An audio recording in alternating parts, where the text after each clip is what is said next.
So I just watched the Ballad of Songbirds and Snakes, and I've got mixed feelings about it right now. It wasn't a terrible movie. I don't think it was the best movie that I've seen this year, but I definitely don't think it was the worst either. I had some issues with it. I did read the book before I saw the movie, so I had a general idea of what was going to happen. I'm gonna try not to get into like a whole lot of spoilers or anything with it, but I probably will get into a few. So just warning there. Probably will get into some spoilers. Starting off with, the biggest thing that I had a problem with this movie was the pacing. It moved very fast, and I kind of wish that they would have slowed it down a bit, especially towards the end in the third act. The movie just really started getting quick. They left out a lot of context that the book had in, kind of to get the filler to understand what was going on, and I felt like the movie was kind of lacking a little bit. Kind of one of those, like, if you didn't read the book, you won't exactly know what's going on in this scene. There were a few of those. More so, like I said, more so towards the end. The beginning had some. Towards the middle, it actually slowed down, like right in the middle of the games, and it really focused on the Hunger Games, the tributes, and what the mentors were doing behind the scenes. Like I said, it still left out a few things, and the pacing wasn't all that great with it. I mean, that was the biggest complaint. Some of the acting too, I think. The acting was, for the most part, pretty decent. Again, I think probably the worst casting choice, I'd say, was Rachel Zegler as Lucy Gray. She did a decent job, I thought, but I mean, it wasn't like the rest of the acting. I think Tom Blyth made a pretty good young Coriolanus Snow.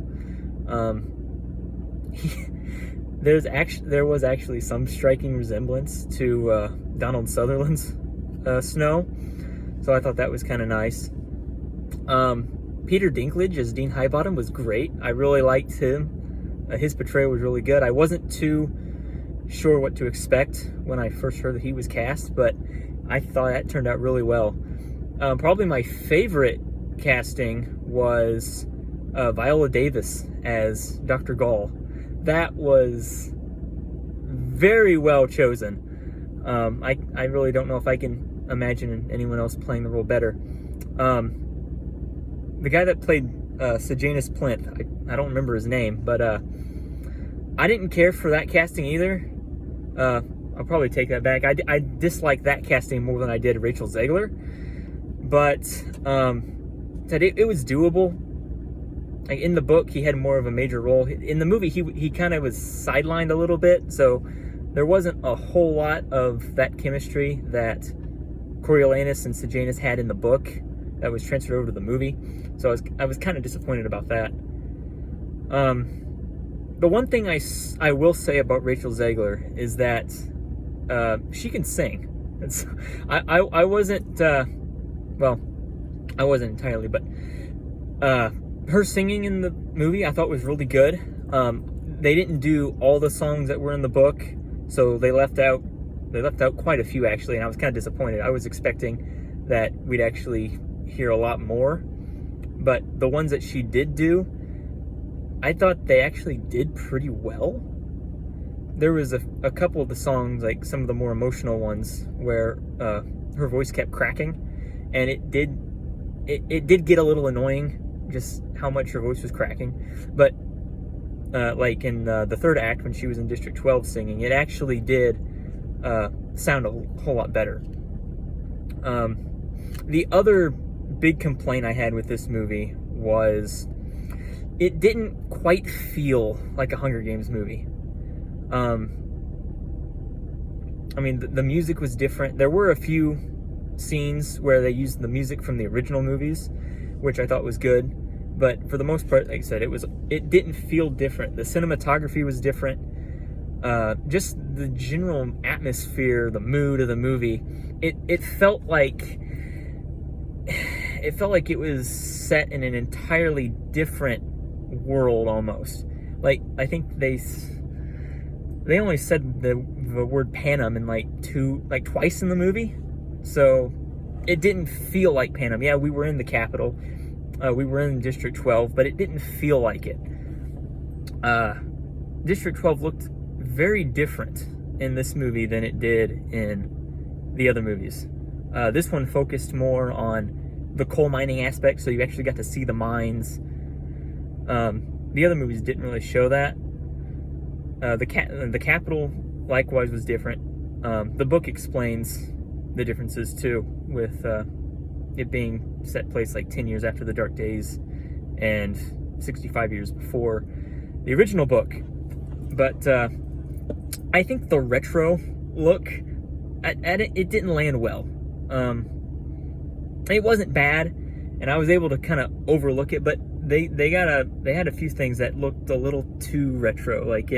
They were trying too hard to go for that look, and they were kind of forgetting that this is supposed to set place several years in the future. I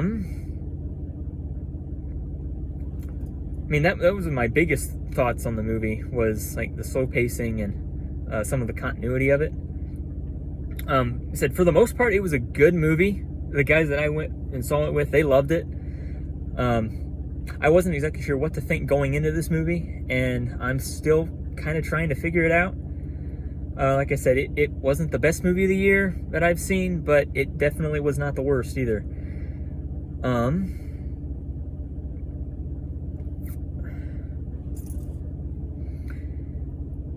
Yeah, I really just don't know what else to say about it. Like I said, it was a pretty good movie. I would see it again if I had someone to go with me. It's not one of those that I would just go on my own to see it again. Said if I had someone that actually said that they'd wanted to go, I'd go see it again. Now I know I talked about how it was it seemed a little too rushed. At the same time, though, the movie felt dragged out. Like, we got to the third act, and it's like, it just kept going on and on and on. And they rushed through a lot of the scenes, but it felt like it ran on too long. I don't know what the happy median would have been in there, but, I mean, other than that, I thought the acting, for the most part, was very well. Casting was all good. Continuity-wise to the book, I mean, this was pretty spot on. I mean, even compared to the last movies, I think this movie was probably the most accurate to the book. A lot of, even the dialogue was spot on with the book, and so I was really impressed with that. But yeah, that's my first thoughts on the Ballad of Songbirds and Snakes. Yeah, if you've seen it, and if you have any thoughts about it, you can put them in the comment section below, or yeah, just let me know what you thought of it.